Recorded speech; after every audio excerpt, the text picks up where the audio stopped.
একটু আগে বাসায় আসলাম। বাসায় আসার পর মানে স্কুটারটাকে চার্জ দিছি।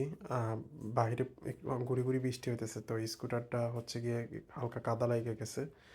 তো শুকানোর পর হচ্ছে গিয়ে এটা পরিষ্কার করব। আর বাসায় আইসা নিচে দেখতেছি অলরেডি আমার পার্সেল আইসা গেছে।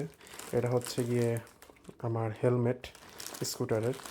সো এইটা এখন আনবক্সিং করব, দেখাবো যে হেলমেটটা অ্যাকচুয়ালি কেমন কোয়ালিটি।